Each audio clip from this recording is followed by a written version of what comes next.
RTV zoom বক্সের আরও একটি ব্র্যান্ড নিউ এপিসোডে আপনাদের স্বাগত জানাচ্ছি আমি সারা ফাইরুজাইমা এবং আজকে অতিথির আসনে উপস্থিত আছেন পার্শা পুনি। হ্যালো, কেমন আছো? খুব ভালো আছি। তুমি? আমি খুব ভালো আছি। তোমাকে কি নামে পরিচয় দিব বলো, সঙ্গীত শিল্পী না অভিনয় শিল্পী? সঙ্গীত শিল্পী। আচ্ছা, অভিনয়ের জগতেও পথ চলা শুরু হয়েছে, হাঁটি হাঁটি পা করে হচ্ছে, বাট সঙ্গীতটা নিয়ে আগে জানতে চাই কিভাবে শুরু হলো সঙ্গীতের সাথে পথ চলা? আহ, বলতে গেলে বোধ হওয়ার পর থেকেই জন্ম থেকেই বলতে গেলে একেবারে আমার যখন 3 বছর বয়স তখন থেকেই আমি মোটামুটি একাডেমিতে যেয়ে গান শেখা আমার। তার আগে আমার প্রথম হাতেখড়ি আমার মায়ের কাছে। তখন টুকটাক একটু স্বরলিপি সারগাম এসব একটু প্র্যাকটিস করতাম ওখান থেকেই আর কি। বগুড়ার মেয়ে, বেড়ে ওঠাটা কি বগুড়ায়? হ্যাঁ, আমার স্কুল কলেজ দুটোই বগুড়ায়, আমার জন্মও বগুড়াতে। যদিও মানে দাদুর বাসা বা অরিজিন বগুড়ার না, বাট আমি বগুড়ার একান্তই আর কি। আচ্ছা, বগুড়ার কোন জিনিসটা বেশি ভালো লাগে? একটু ছোটবেলার গল্প শুনি, বগুড়ার গল্প শুনতে চাই। বগুড়ার মানুষজন অনেক স্মার্ট। হুম, আমরা দেখতে পাচ্ছি। না আসলেই বগুড়ার মানুষজন ভীষণ আন্তরিক এবং স্মার্ট। আমার মনে হয় যে তারা সব কিছুর সাথে খাপ খাইয়ে নিতে পারে এবং তারা নতুন কিছু শিখতে পারে, তাদের মধ্যে ওই নতুন কিছু করার যে আগ্রহ সেটা আছে। এই জিনিসটাই ভালো লাগে। হয়তো আমার মনে হয় যে বগুড়া আসলে যতখানি আপডেটেড হওয়ার কথা এতখানি আসলে হতে পারেনি বা হতে দেওয়া হয়নি। তবে যেটুকু এখন আছে এটুকু মোর দ্যান এনাফ আসলে, মানে অনেক জায়গার থেকে অনেক আপডেটেড। আমরা এটা নিয়েও কথা বলবো, কিন্তু তার আগে জানতে চাই যে বগুড়ার কথা আসলেই তো সবাই বলে বগুড়ার দই ইজ ভেরি ফেমাস, কিন্তু যদি বগুড়ার দই বাইরে, এর বাইরে বগুড়ার ফেমাস কিছু ধরা হয় বা পার্সোনালি তোমার কি পছন্দ বগুড়ার, সেটা যদি জানতে চাই। আমার সবই পছন্দ। আহ, আমি ওভাবে আসলে আমার কখনো মনে হয় না যে আমি এই জায়গার ওই জায়গার, এরকম না। আমার মনে হয় পুরো দেশটাই আমার তো। বাহ। ওভাবে আসলে স্পেসিফিকভাবে বগুড়ার বলতে পারবো না। সব জায়গারই কিছু অনেক ফেমাস কিছু পণ্য থাকে বা অনেক কিছু থাকে, সেরকম বগুড়ার দই। কিন্তু আমি পার্সোনালি দই খাই না। আচ্ছা, মানে বগুড়ার মানুষই দই খায় না, জিনিসটা একটু উইয়ার্ড শুনতে। ওকে, পছন্দের খাওয়া দাওয়া কি? কি খেতে মানে কি খেতে পছন্দ করো? এখন তো অনেক মেনটেইন করার ব্যাপার থাকে। মেইনটেইন করা লাগে না। আমি আসলে খাবার দাবারের ক্ষেত্রে অনেক সিলেক্টিভ। এমনিতেই ইচ্ছা করে না অনেক কিছু খেতে, খুবই সিলেক্টিভ খাবার। ইভেন আমি সব রেস্টুরেন্টের খাবার খাইও না, খুবই সিলেক্টিভ সব কিছু। আমার পিৎজা খেতে অনেক ভালো লাগে, আমার কেক খেতে ভালো লাগে, যদিও সুগার কম। এই আর কি। আর চিকেন আইটেম, আমার সি ফুড অনেক পছন্দ। এই আর কি, খুবই সিলেক্টিভ। বগুড়া থেকে গানের জার্নিটা শুরু, তারপর ঢাকায় এসে নিজের জায়গা করে নেওয়া, এই গল্পটা একটু বলবে, এই গানের জার্নি? বগুড়াতেই গান শেখা, সব কিছুই আমার হাতেখড়ি বগুড়ায়। আমার বেড়ে ওঠা বগুড়ায়। বগুড়া কালচারালি অনেক রিচ, যেটা প্রথমে বলতে ভুলে গেছিলাম। কালচারালি আসলেই অনেক অনেক বেশি রিচ। ওখানে আমার সাথে যারা গান শিখতো তারা সবাই আসলে খুব ভালো গায়, ভীষণ ভালো গায়, এখনও গায়। তো আমার মনে হয় যে হয়তো আমাকে মানুষ দেখছে দেখে এভাবে আমি চোখে পড়ছি মানুষের, কিন্তু আরও অনেকেই আছে যারা বগুড়ার কিন্তু অনেক ভালো করে, অনেক ভালো গায়।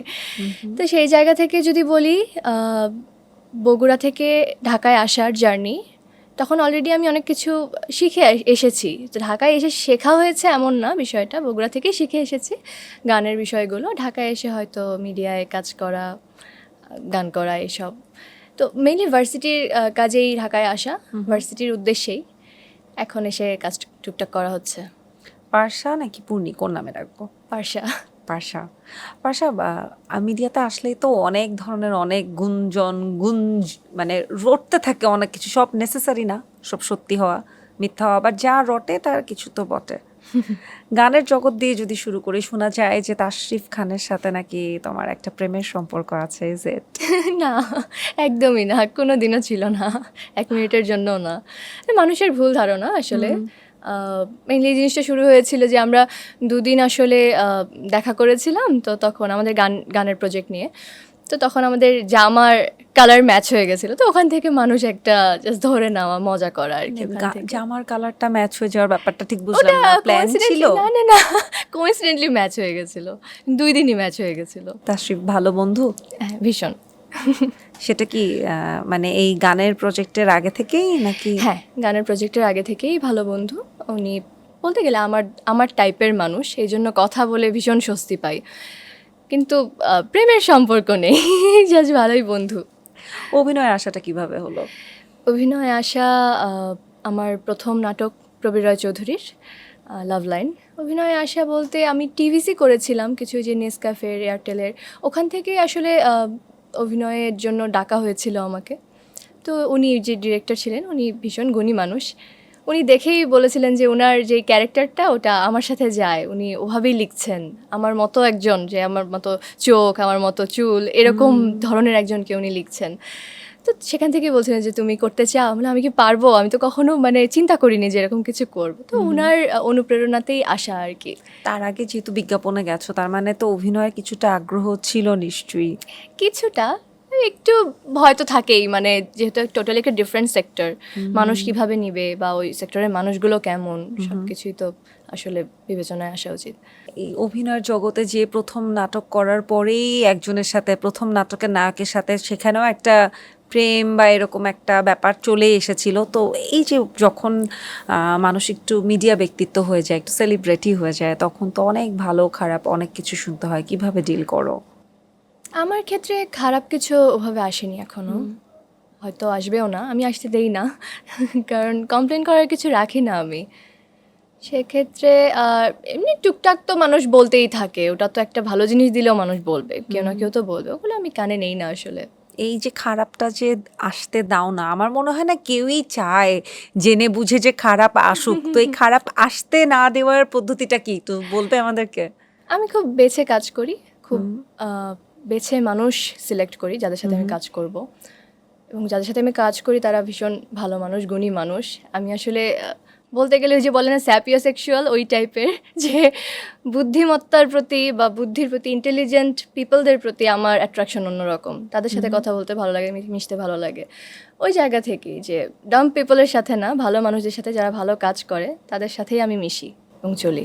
তোমাকে যদি বুদ্ধিমত্তায় নিজেকে 10-এর মধ্যে নাম্বার দিতে হয়, কত দিবে? ওভারঅল আমার এখন অনেক কিছু শেখার বাকি আছে। দেন এগেইন আমি অনেক কিছু অনেকের থেকে ওগুলো হয়তো তো আলাদা, better বুঝি। শেখার সাথে অভিজ্ঞতা, বাট বুদ্ধিমত্তার জায়গা থেকে যদি জানতে চাই। 9। Wow, very smart and confident. হ্যাঁ,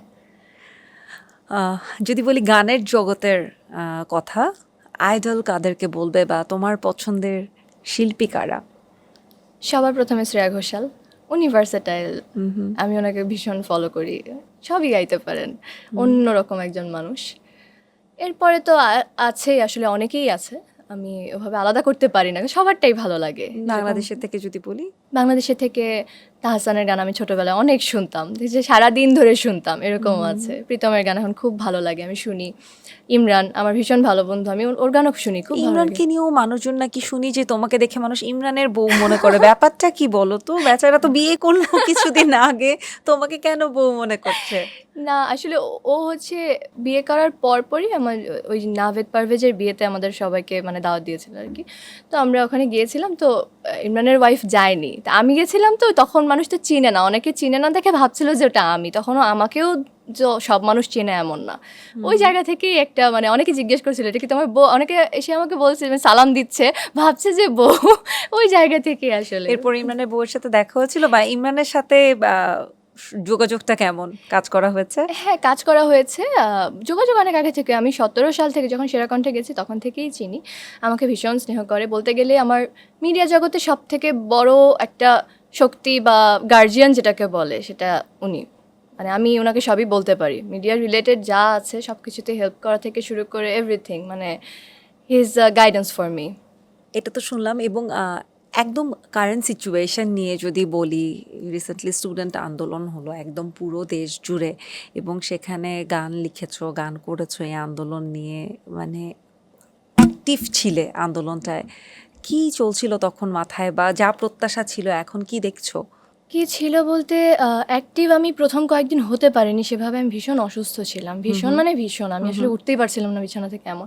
তো একটা পর্যায়ে যে একটা দম বন্ধ করা একটা পরিবেশ চলে আসছিল ভেতরে, যে আমি নিতে পারছি না, এত মানুষ মারা যাচ্ছে, কোনো নিউজ পাচ্ছি না, সব কিছু বন্ধ করে রাখছে, এটা তো কখনোই আমি দেখিনি, কখনোই হয়নি এর আগে। একদম যা হচ্ছে সব নতুন, যে নেট বন্ধ করে রাখছে, আমি বের হতে পারছি না, ওষুধ কিনতে যেতে পারছি না, আমি বাসা থেকে মানে ফ্যামিলি থেকে আলাদা ছিলাম। ওই সব কিছু মিলিয়ে আসলে মানে ইভেন আমার বাইরে আমার ফ্রেন্ডরাও সব বাইরে থাকে, ওরা আমাকে কল দিয়ে পাচ্ছে না, ইন্টারন্যাশনাল কলগুলো সবগুলোই ব্লকড। আমি মানে কল ঢুকছে কিন্তু কথা কথা বলতে বলা পারছি না, যাচ্ছে না। কথা বোঝা যাচ্ছে না। সব কিছু মিলিয়ে না খুব চাপা একটা কষ্ট থেকে মনে হচ্ছে আমার কিছু একটা করতে হবে, আমি তো বসে থাকতে পারছি না। পরে দুদিন আমি গেছিলাম আন্দোলনে, কিন্তু যেহেতু তার আগ পর্যন্ত যেতে পারিনি, তখন মনে হচ্ছিল যে কিছু একটা আমার লেখা উচিত, কারণ সবারই নিজ নিজ জায়গা থেকে আসলে বলা উচিত। এখানে বিষয়টা এমন না যে আমি সরকার বিরোধী, আওয়ামী লীগ বিরোধী বা বিএনপি বিরোধী, এমন না। বিষয়টা হচ্ছে একটা অন্যায় হচ্ছে, আমি সেই অন্যায়ের প্রতিবাদ করছি, সেটা এখন যার জন্যই করা লাগবে আমি করব। যখন লিখেছিলে গিয়েছো, আলটিমেটলি পুরো আন্দোলনটা কিছু একটা পর্যায়ে যে সরকার বিরোধী আন্দোলনেই টার্ন করেছে। তো তখন মনে হয় নাই যে যদি এই সরকার পতনটা না হতো তার পরবর্তীতে কি হতে পারে, কারণ গানটা কিন্তু ভাইরাল হয়েছিল সে সময়টা। যতবার কলিং বেল বাজছিল ততবার মানে ভিতরটা আটকে উঠছিল, সত্যি কথা বলতে গেলে। তবে বলতে গেলে আমার বাসা থেকে মোটামুটি সাপোর্টই ছিল সব কিছুর ক্ষেত্রেই, গানের ক্ষেত্রেও। আর দেশের গান, দেশাত্মবোধক গান বা জাগরণের গান শুনে শুনেই বড় হয়েছি। ওই জায়গা থেকে আসলে একটু হলেও ভয়টা কম ছিল অন্যদের তুলনায়।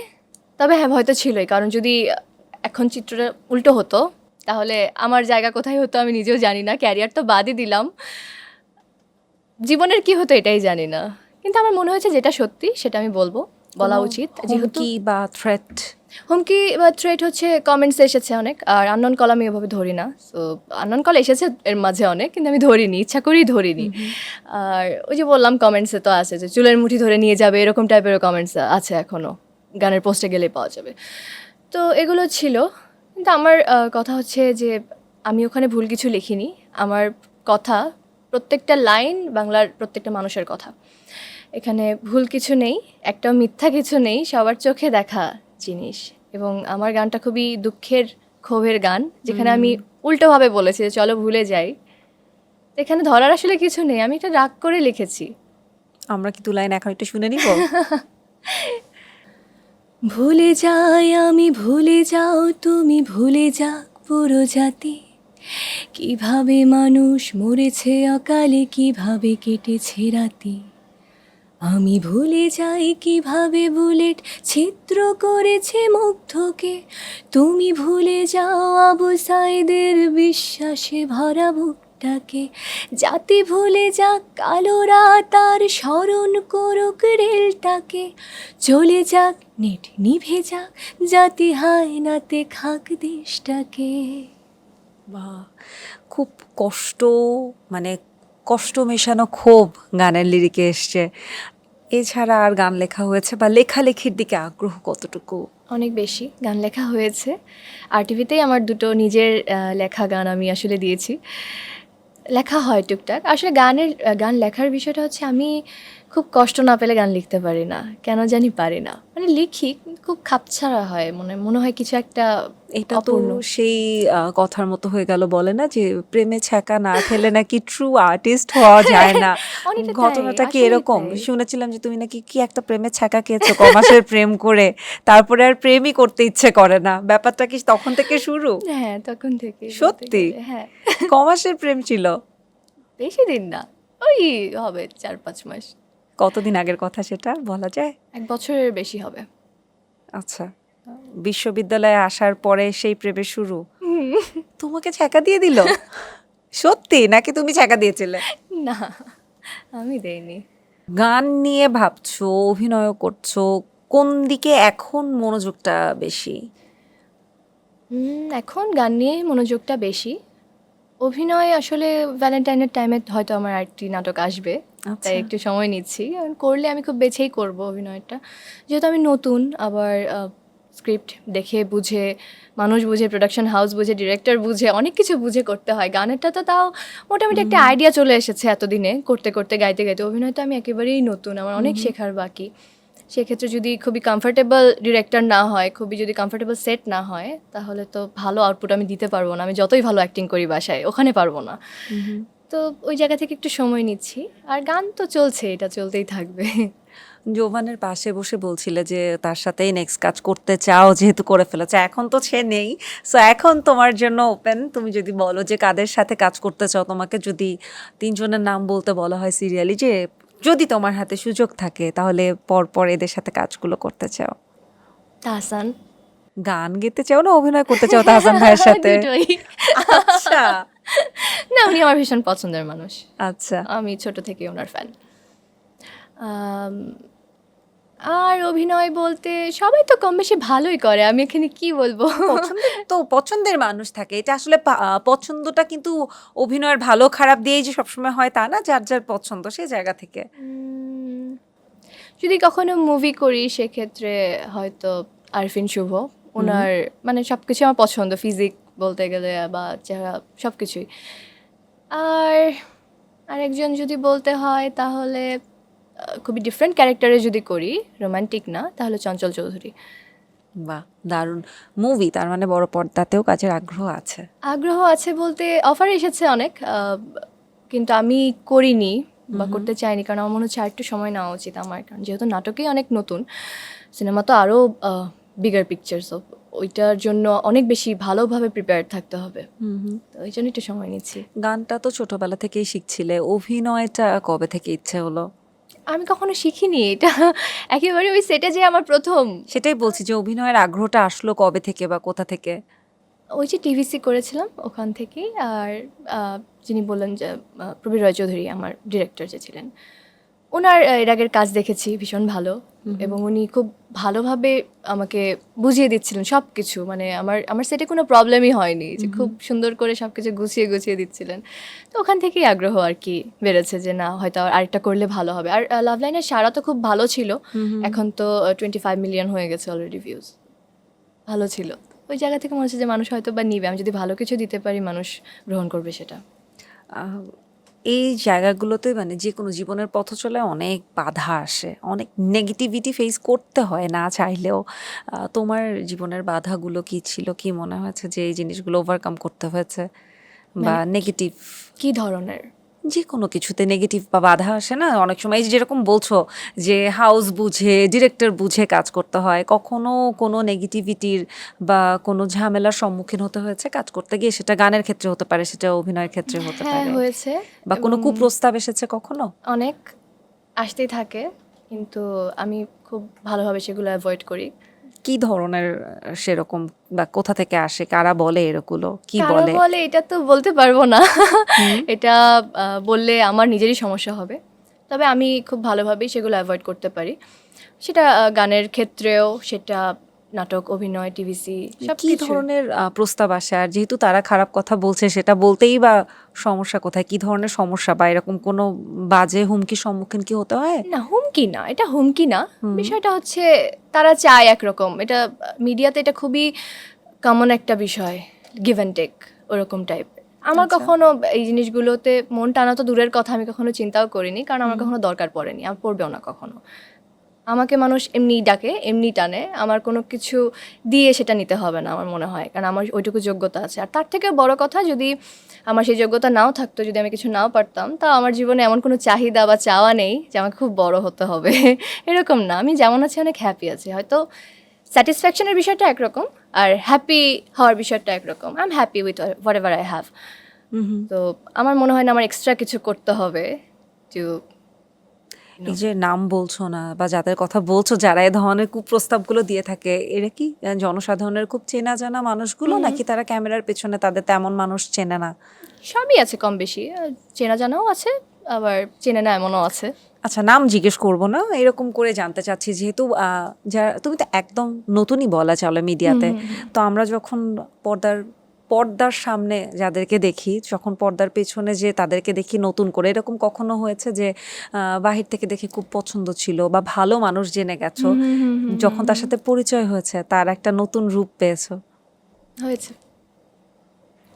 আমি সব থেকে বেশি ডিসঅ্যাপয়েন্টেড বা এক্সপেকটেশন ব্রেক হওয়া যেটাকে বলে, তখনই হয়েছে। কারণ আমি তার একটা পিকচার চিন্তা করে গেছি যে সে এমন, তারপরে যে দেখছি সে অন্যরকম। তো ওটা আসলে এক্ষেত্রে তার প্রতি না, এখানে আমার নিজের প্রতি নিজের রাগ, যে কেন আমি এটা ভাবলাম আর কেন আমি সেখানে আসলে যাওয়ার কথা চিন্তা করলাম। যদিও আমি খুব ভালোভাবে জিনিসগুলো হ্যান্ডেল করতে পারি বা করেছি। সেটা কি গানের জগতে না অভিনয়ের ক্ষেত্রে? দুটোই। আচ্ছা। আমার বিষয়টা হচ্ছে আমার কোনো ওরকম ওই যে বললাম কোনো এক্সট্রিম চাহিদা নাই যে এটা আমার করতেই হবে, এটা না হলে আমার কোনো সমস্যাই নাই। আমি যে আমার জীবনে করার অনেক কিছু আছে, আমি কিছু না করলেও সমস্যা নেই, আমি দেয়ালে দিক তাকায় 10 মিনিট বসে থাকতে পারি, আমার কোনো সমস্যা নাই।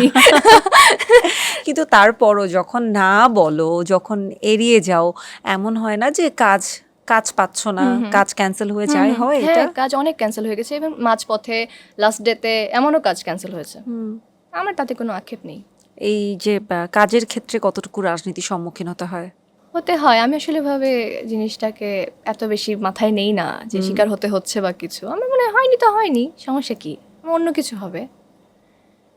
আর একটা তো ওই যে থাকেই তো, সিন্ডিকেট তো থাকেই যে এই গ্রুপের সাথে থাকলে ওই গ্রুপ কাজ দিবে না, এরকম তো থাকেই কম বেশি। আচ্ছা, তোমার কখন এরকম পড়তে হয়েছে? কোনো গ্রুপের থেকে ডাক এসেছে যে আমাদের সাথে কাজ করো?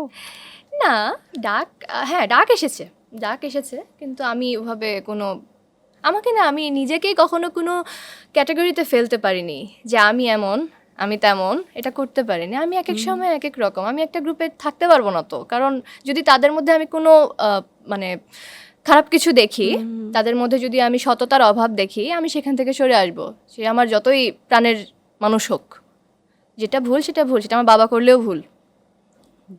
অনেক বড় কথা বললে। হ্যাঁ, আমি ভুলকে ভুল বলতে জানি। তো আমাকে ওভাবে আসলে দলে টানা খুবই বোকামি, আমি পারি না।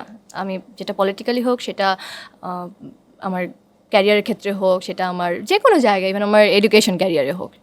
দেশকে ভালোবাসো, দেশে থাকতে চাও, প্রতিবাদী একজন মেয়ে তুমি। কখনো রাজনীতিতে যুক্ত হওয়ার চিন্তা করেছো?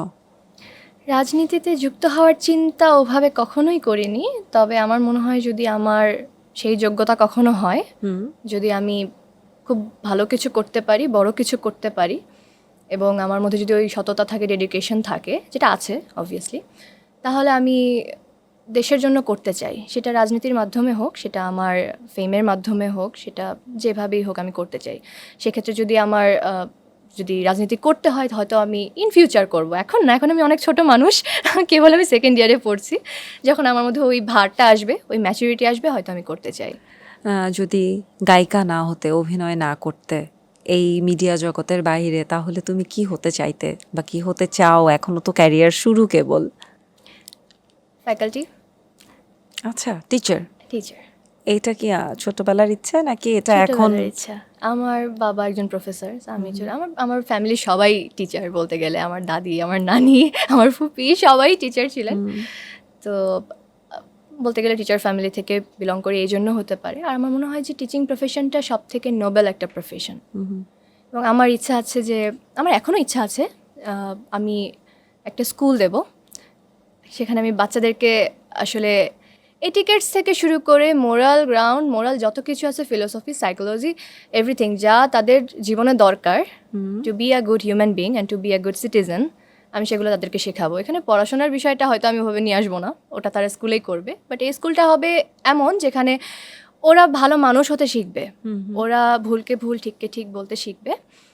আর এখানে মানে সব থেকে বড় বিষয় হবে যে আমি একরকম, আমার মতোই তোমাকে হতে হবে এমন না, তোমার মতামত ডিফারেন্ট হতে পারে, তুমি ডিফারেন্ট আইডিওলজির হতে পারো, কিন্তু তার মানে এটা না যে আমি তোমাকে সেটার জন্য ক্ষতিগ্রস্ত করব, সেটার জন্য আমি তোমাকে পছন্দ করব না, তোমার মানে পেছনে দুটো কথা বলবো। এই জিনিসগুলো যেন তাদের মধ্যে থাকে, যে সহানুভূতি, সিম্প্যাথি, এমপ্যাথি, এই সব কিছু যেন তাদের মধ্যে থাকে, যে একটা মানুষ যেন অন্য একজন মানুষের পার্সপেক্টিভ থেকে বুঝে যেন সে ডিসিশন নিতে পারে, তার মধ্যে যেন ওই জিনিসটা ছোটোবেলা থেকেই ঢুকে থাকে। কারণ এসব বড় হয়ে শেখার জিনিস না, এখন চাইলে আমরা বড়োদেরকে শেখাতে পারবো না, এটা বাচ্চাদেরকে শেখানো সম্ভব। যেটা ফ্যামিলি থেকেই আসলে শিখতে হয়, যেটা ফ্যামিলি থেকে আসে। বাসা প্রত্যেকটা মানুষের লাইফের একটা টার্নিং পয়েন্ট থাকে, কিন্তু যেখান থেকে ঠিক মানুষ চেনে ওঠে বা চেনে, স্পেশালি মিডিয়ার কিন্তু আমরা বলি যে লাইম লাইটে আসা টার্নিং পয়েন্টটা থেকে। তোমার লাইফের টার্নিং পয়েন্ট কোনটা ছিল? আমি এখনো মনে করি না আমার লাইফের কোনো টার্নিং পয়েন্ট এসেছে, কারণ আচ্ছা, যেটুকু করেছি আমি কখনো আমার কাজের কোনো বড়াই করি না। আমার অলওয়েজই আমার কাজে একটা, যেটাকে বলে খুঁত বা কি বলে এটাকে, যে থাকে যে আমার এই জিনিসটা ঠিক হয়নি, মানে একটু হইলেও ভুল ছিল, আর একটু ঠিক করতে হবে, আর একটু ঠিক করতে হবে, এরকম একটা বিষয় আমার মধ্যে থেকেই যায় যে I need to improve myself. So আমি কখনোই স্যাটিসফাইড না আমার কাজ নিয়ে। তো আমি ওভাবে বলতে পারি না যে আমি এখন লাইমলাইটে আসছি বা আমি একটা অনেক ভালো কাজ করেছি, এরকম কিছু না। আমার মনে হয় যে আমার আরও কিছু করা দরকার ছিল, আরও কিছু করতে হবে আমার, এই জায়গাটা থেকেই যায় সব সময়। ওকে, নিজেকে আগামী 5 বছর পরে কোথায় দেখতে চাও? ততদিনে আমি আশা করছি পড়াশোনাও শেষ হবে, ক্যারিয়ারের আরো কিছু পথ ওপেন হবে। সো সেই জায়গা থেকে নিজেকে কোথায় দেখতে চাও? ওভাবে চিন্তা করি নাই কখনো, কারণ আমি সবসময় একটা ফ্লোতে থাকি যে যেটা হচ্ছে হচ্ছে হয়ে যাক। আমি ওভাবে প্ল্যান করে কিছু করি না, ইনস্ট্যান্ট যা হচ্ছে আমি ইনস্ট্যান্টলি করি। তারপরে একটা মানুষের যে আশা যেহেতু থাকেই যে এটা করব ওটা করব, ওই জায়গা থেকে ওই যে বললাম যে আমার ইন্টারন্যাশনালি কিছু করার ইচ্ছা আছে। বিশ্ব দরবারে আমি যেন ওই যে কয়েকদিন আগে একটা পোস্ট পড়েছিলাম যে যেখানে একজন বলেছিলেন যে ও আপনি ডক্টর ইউনুসের কান্ট্রির মানুষ, এরকম টাইপের একজন বলেছিলেন, বিদেশি একজন।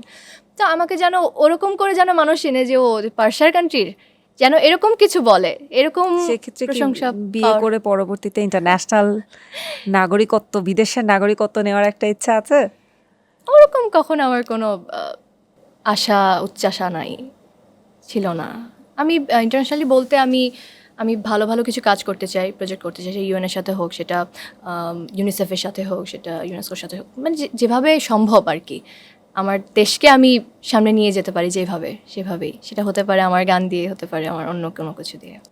তুমি যেহেতু বগুড়ার মেয়ে এবং তুমি দেশকে ভালোবাসো, দেশের জন্য করতে চাও, বগুড়ার জন্য, নিজের জায়গার জন্য কি করতে চাও? অনেক কিছুই করতে চাই বগুড়ার জন্য, স্পেশালি করতে চাই কারণ বগুড়া খুবই খুবই কম প্রিভিলেজ যেটাকে বলে, যে আন্ডার প্রিভিলেজ জায়গা। যে এর আগে আমরা দেখেছি যে গত 15 বছরে বগুড়ায় কিন্তু অনেক কিছু আসলে হতে চেয়েও হয়নি, অনেক কিছু আবার ছিল সেগুলো নষ্ট হয়ে গেছে। বগুড়ায় একটা পার্ক নেই, একটা ভালো বসার মতো একটা বাচ্চাদের খেলার মতো পার্ক নেই। আমার মনে আছে আমি যখন অনেক ছোট তখন সুইমিং পুল ছিল, আমি ওখানে সুইমিং শিখেছি ছোটোবেলায়। ওই 1 বছর শিখেছি, এরপরে বন্ধ বন্ধ তো বন্ধই। অনেক বড় সুইমিং পুল, বগুড়া জেলা সুইমিং পুল যেটা, এরপরে বন্ধ হয়ে গেছে। স্টেডিয়াম ছিল, বন্ধ হয়ে গেছে, ওখানে ইন্টারন্যাশনাল খেলাধুলো সব কিছু হতো, এখন আর হয় না। অনেক কিছু যেরকম বগুড়ার সাথে ঢাকার ট্রেন যোগাযোগ খুবই বাজে, খুবই বাজে। আমি কয়েকদিন আগে গেছিলাম, রংপুর গেছিলাম। তো ওখানে যে স্টেশনে থেমেছি, আমি জানতাম না যে ওই স্টেশনে ট্রেনটা মাত্র 1 মিনিট থামে।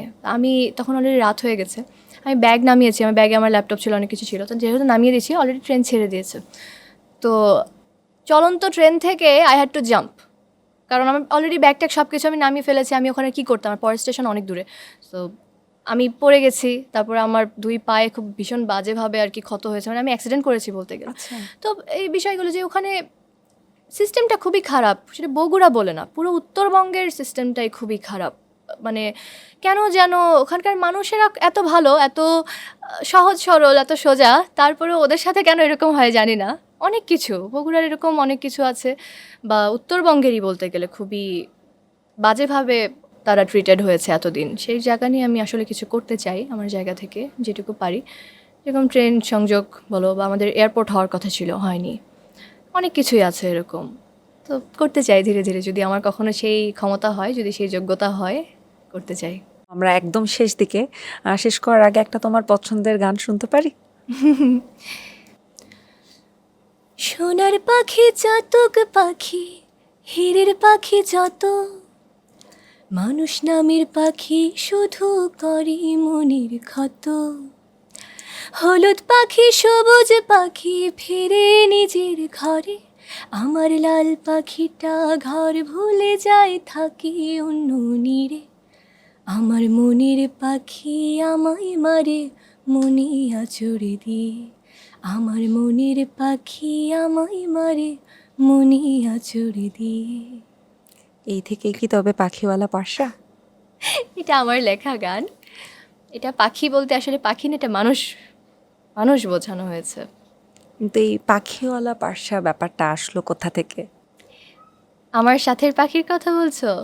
ওটা আমি তো জন্ম থেকেই পাখি পালি। আচ্ছা, সব জন্ম থেকে মেয়েটার গান করে, জন্ম থেকে পাখি পালে, জন্ম থেকে। আসলেই তাই। আমি ছোটবেলাতে আমি স্কুলে ভর্তি হইনি তখনই আমাকে সব কিছুই দিয়েছে, আর্ট স্কুল, গানের ক্লাস, পাখি, সব কিছু তখন থেকেই আসলে। আমার এখনো মনে আছে, আমি যখন অনেক ছোট, ইভেন অনেক কিছু আম্মুর কাছে শোনা, যেরকম আমি আমার যখন 1 বছর বয়স, 1-1.5 বছর, তখনই আম্মু আমাকে, মানে অন্য মায়েরা কি করে যে খেলনাপাতি দিয়ে দেয়, এটা দেয় সেটা, আমার মা আমাকে রং দিত, পেপার দিত, আমি ছবি আঁকতাম, তো এখনো দাগাদাগি ছবি করতাম। আঁকার চর্চা আছে? হ্যাঁ, ছবি আমি আঁকি, আমি পোর্ট্রেট আঁকি। বাহ, দারুণ, অনেক গুণ মেয়েটার। পাখির গল্প একটু শুনবো শেষ করার আগে। পাখির গল্প, পাখির সাথে কেন যেন আমার খুবই একটা টানে পাখি আমাকে, আমি জানি না কেন। আমি অ্যানিমাল লাভার, আমার সব ধরনের পশু পাখি পছন্দ, ভীষণভাবে পছন্দ, কিন্তু পাখির ক্ষেত্রে জিনিসটা একটু আলাদা, আমি পাখি ছাড়া থাকতে পারি না এরকম আর কি এখন বিষয়টা। এখন কি পাখি আছে সাথে? এখন ককাটেল, লিও, ওকে কম বেশি সবাই চিনে আমার সাথে, আমার ঘাড়ে বসে গান করে, কথা বলে। তো আমি না গান গাইলেও আমি দেখি যে ও আমার সাথে গান গায়, ও বুঝে, ও সুর বুঝে, ও কথা বুঝে, ওকে কিছু বললেও বুঝতে পারে। আমার মনে হয় ওর সাথে আমার একটা আত্মার সম্পর্ক, তো একটা ভালো লাগা, একটা, ও আমার বাচ্চার মতো। হ্যাঁ, মানে ওকে ছাড়া থাকতে পারি না এরকম। ওর এই নভেম্বরে 4 বছর বয়স হবে, এতদিন ধরে আছে আমার সাথে। পুরো একটা বাচ্চা, ও নিজেকে পাখি মনে করে না, ও মানুষই মনে করে নিজেকে। ও পাখি দেখলে ভয় পায়, ও মানুষ দেখলে ভয় পায় না, এরকম আর কি বিষয়টা। বাহ, দারুণ। শেষ দিকে আমরা একদম খুব ভালো লাগলো তোমার সাথে কথা বলে, গল্প করে। তুমি দেশ নিয়ে ভাবো, দেশের নিয়ে গান লেখো, সুন্দর গান করো, অভিনয়ও করছো। আশা করি লাইফে অনেক দূর এগোতে পারবে, তোমার লক্ষ্যে পৌঁছাবে। শেষ করার আগে দর্শকদের উদ্দেশ্যে যদি কিছু বলতে চাও। আমরা জাতি হিসেবে অনেক পিছিয়ে আছি, এটার একমাত্র কারণ হচ্ছে আমাদের মধ্যে সম্প্রীতি নেই, মানুষে মানুষে আমাদের মিলটা নেই, আমরা একজন আরেকজনকে জাজ করি, আমার অপিনিয়নের এগেনস্টে গেলেই তাকে আমরা উচ্ছেদ করার চেষ্টা করি, এরকম আর কি আমাদের মেন্টালিটিটা। এই জায়গা থেকে আমাদের বের হয়ে আসতে হবে, এটা যতদিন না আমরা পারবো বের হয়ে আসতে, ততদিন আমাদের দেশ এরকমই থাকবে, যে আন্ডার ডেভেলপড, ডেভেলপিংও বলা যায় না এখন আমাদের যে অবস্থা। আমরা মানুষ হিসাবে আসলে আমাদেরকে নিজেদের অনেক বেশি আপডেটেড করতে হবে, আপডেটেড বলতে গেলে নিজেদেরকে অনেক কিছু শিখতে হবে, অনেক কিছু আনলার্ন করতে হবে। তো ওই জায়গা থেকেই বলবো যে নিজেদের মধ্যে দাঙ্গা না লাগিয়ে দেশের জন্য কিছু করতে, দেশের মানুষদের জন্য করতে, সবার জন্য চিন্তা করতে। তুমি আমার অপিনিয়নের এগেনস্টে মানেই এটা না যে তোমাকে আমি উচ্ছেদ করে দেবো, তোমার কথা আমি শুনবো, বিষয়টা এমন। তো ওই জায়গা থেকে আমি চাই দেশের প্রত্যেকটা মানুষ ভালো থাকুক, নিজেদের মতো করে বাঁচুক, কেউ কারো ক্ষতি না করুক, এটা সবারই চাহিদা, আমার মনে হয় সবাই এভাবেই চায়, আমিও সেটাই চাই। Parsha, thank you so much আমাদেরকে সময় দেওয়ার জন্য। এবং দর্শক, এই তো ছিল আজকের আড্ডা পার্শা পৌনির সাথে। আবারও দেখা হবে জুম বক্সের নতুন কোনো পর্বে, নতুন কোনো অতিথি নিয়ে। সবাই ভালো থাকুন, সুস্থ থাকুন।